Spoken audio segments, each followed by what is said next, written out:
Buenas tardes o buenos días a todos los que están allí reunidos en esta hermosa celebración, en este Congreso sobre Administración de Consorcio, que reúne siempre a personas inquietas, comprometidas y seguramente expectantes en la posibilidad no solo de encontrarse, porque estos espacios también permiten eso, ser un lugar de encuentro, sino de aportar ideas, oír a otros, reflexionar en definitiva sobre cuestiones que nos son comunes.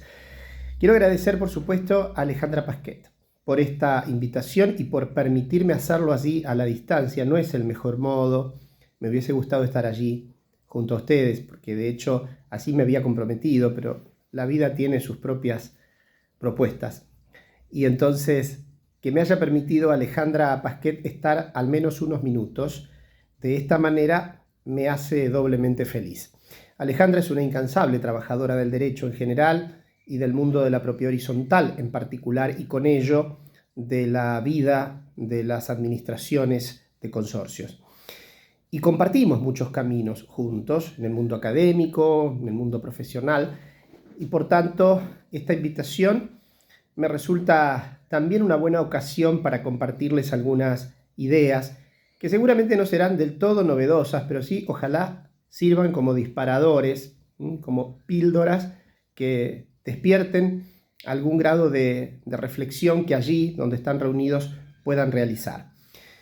Por supuesto que la figura del administrador de consorcio es siempre una figura controvertida.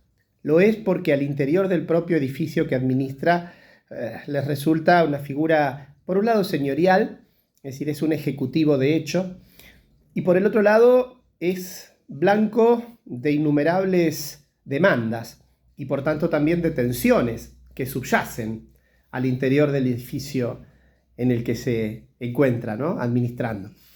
Entonces digo, es una tarea, por supuesto, hermosa, noble, que yo en lo particular celebro, pero es un rol, es una labor que implica un grado de templanza determinado, ¿no? Es poner el cuerpo, no es solo poner la experiencia, el compromiso, el conocimiento, sino también poner el cuerpo. ¿Cuántas veces un administrador de consorcio se convierte en un mediador, en un conciliador, en una especie de psicólogo social en el marco de algunas reuniones de consorcio o interviniendo en tensiones vecinales de la más variada índole?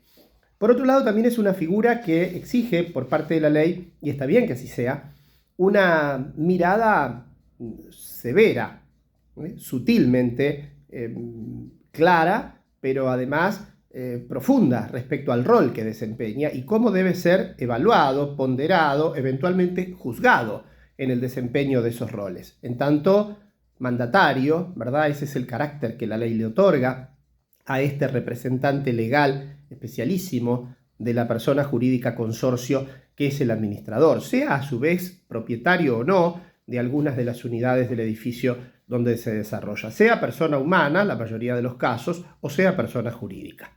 Entonces digo, por un lado está esa dimensión humana que subjetiva el rol, que hace inevitable que pensemos en todo lo que debe ponerse en juego, esa temperatura personal que hay que tener, ese grado de solidez emocional, y por el otro lado el compromiso profesional elevado, elevadísimo, gestionando intereses ajenos, total o parcialmente ajenos.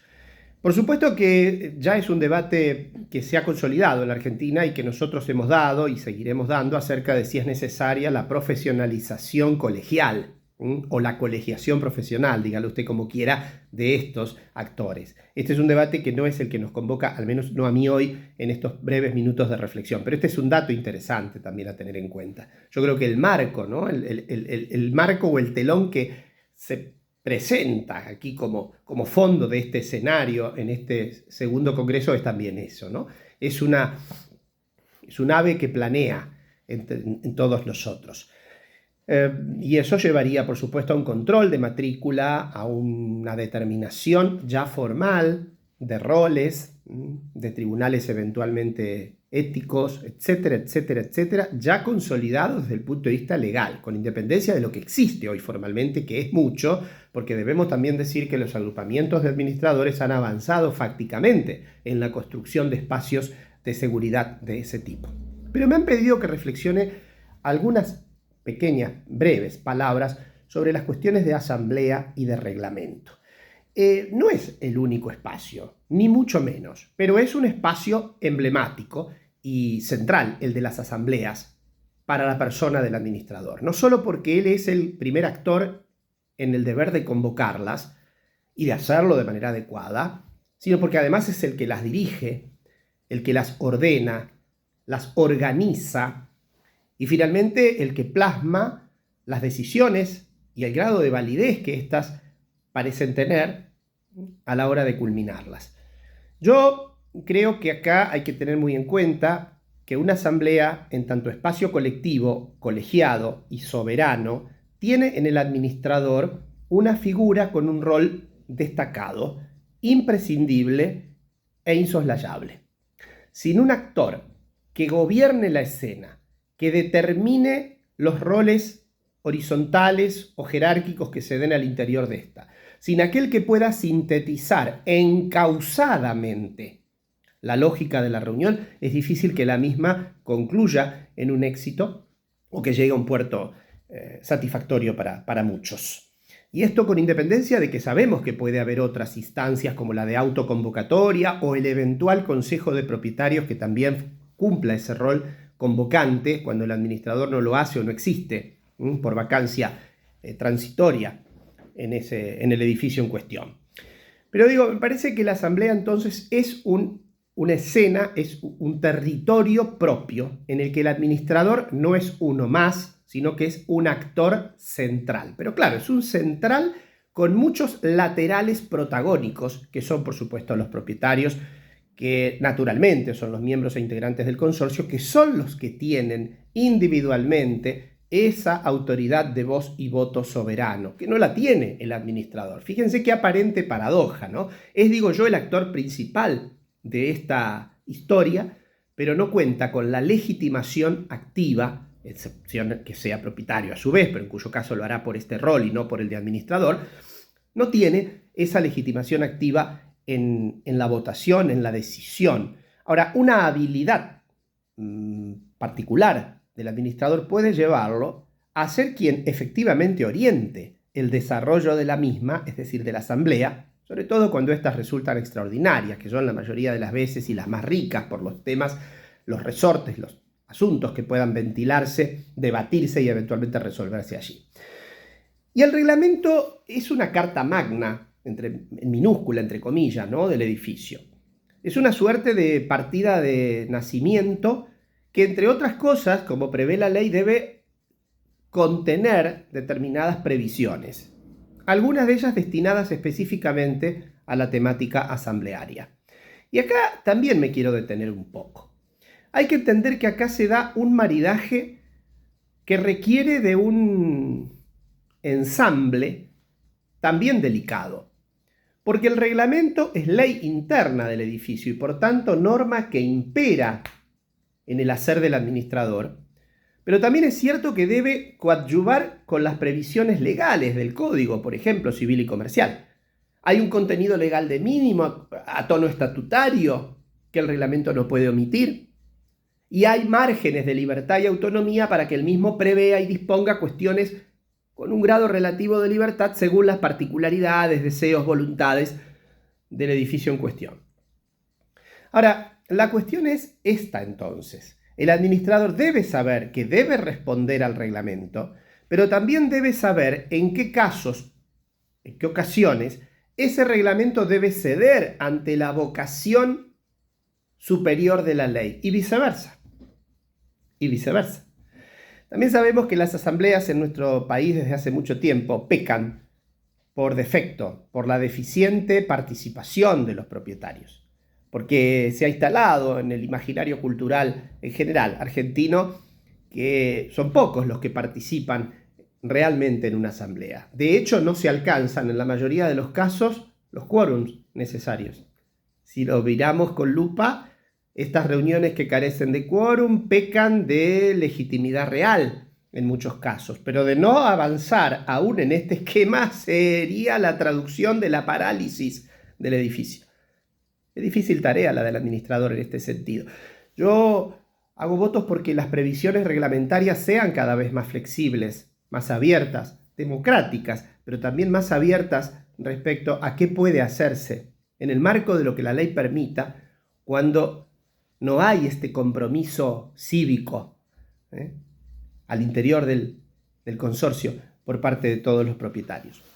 Y creo que una de las cuestiones que debe atender el administrador en particular es que las convocatorias a las asambleas pueden hacerse por cualquier medio fehaciente que el reglamento prevea. Y que aun cuando el reglamento no lo prevea o prevea formas extremas, a mi criterio, de una burocracia fehaciente, exigible, de dudosa hoy imperación, parece que cualquier formato de convocatoria adecuado, razonable, debe entenderse como suficiente. La pandemia nos puso en situación de pensar qué hacíamos. Podíamos o no hacer asambleas virtuales, pero mire, el Congreso lo ha hecho. ¿Cómo no lo va a poder hacer el consorcio de un edificio en la esquina de tal lugar del centro rosarino? ¿Cómo no vamos a pensar en el domicilio electrónico como una forma de convocatoria adecuada? Cuando hoy por hoy, no solo que todos utilizamos estos dispositivos o instrumentos electrónicos en lo cotidiano, sino que la propia ley prevé formas probatorias y comunicacionales a través de estos medios. Entonces me parece que aun cuando los reglamentos por su antigüedad carezcan de estas previsiones acompasadas a la modernidad, creo que es la mirada sutil, sensible y lúcida del administrador el que debe proveerlas, el que debe activarlas y darle con esto un oxígeno mayor a la viabilidad de las asambleas, de sus efectivas concreciones, de su materialización efectiva. Yo no me quiero detener porque seguramente en este congreso mucho se hablará sobre los datos técnicos, las mayorías y cómo computarlas y el doble cómputo por valor y por unidad, de la mayoría absoluta como regla residual, etcétera, etcétera, que está prevista y muy bien seguramente trabajada por los aquí presentes en esta y en otras ocasiones a la luz de la ley. Pero sí me parece que son estos disparadores, es decir, atender a la persona central del administrador y saber que su rol trasciende el mero corset de la previsión normativa, reglamentaria o legal codificada. Es en ese amplio esquema, en ese perimetraje más o menos difuso, en el que puede y debe operar y manejarse la persona del administrador. Hay que también tener en cuenta mecanismo que se activa poco todavía, probablemente por el temor o el desconocimiento, el pudor que esto representa, el uso de las decisiones que se consolidan por ratificación tácita, según lo que prevé la ley, ¿verdad? Los que nos hemos reunido, que somos los de siempre, este es un eco. La ley se ha hecho eco de la ausencia de participación de los propietarios en las asambleas. Entonces se ha dicho, bueno, los que van tienen que poder tomar alguna decisión, ¿cierto? A nivel propuesta, de acuerdo. Y la elevan, la comunican, si los demás no se oponen, se da por ratificada. Ese fenómeno de la ratificación tácita hay que utilizarlo.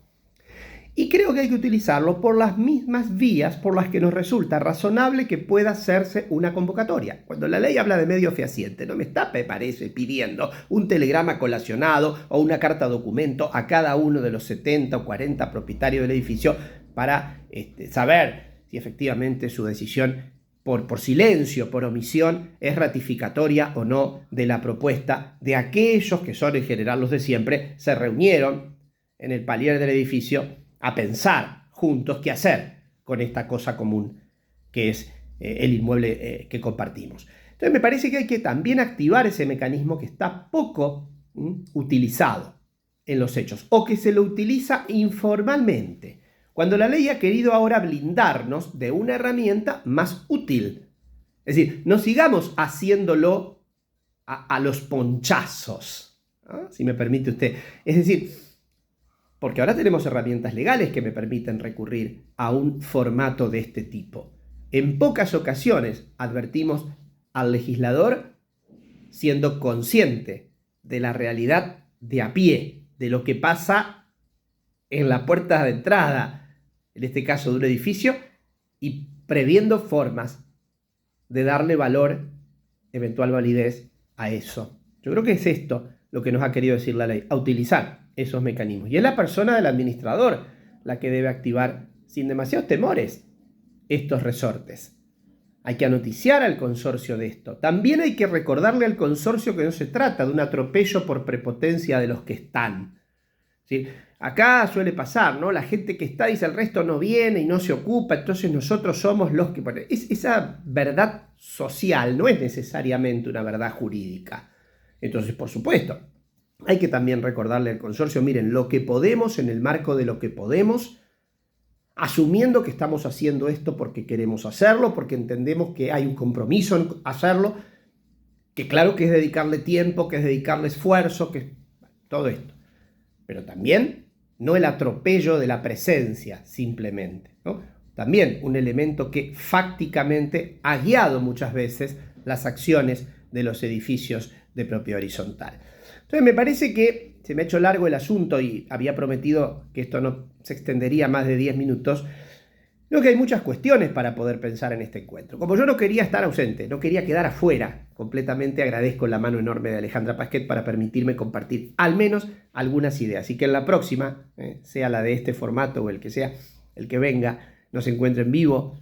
Con muchos de ustedes nos hemos encontrado ya en otras ocasiones y que podamos mirarnos de cerca, darnos la mano, darnos un abrazo y seguir haciendo juntos este camino de la propiedad horizontal. Administradores, administradoras de consorcio, fortaleza, confianza, buena fe en las acciones y sepan siempre que hay muchísimo para hacer. Es un terreno riquísimo y ustedes son los que lo abonan cotidianamente. Muchas gracias por este tiempo.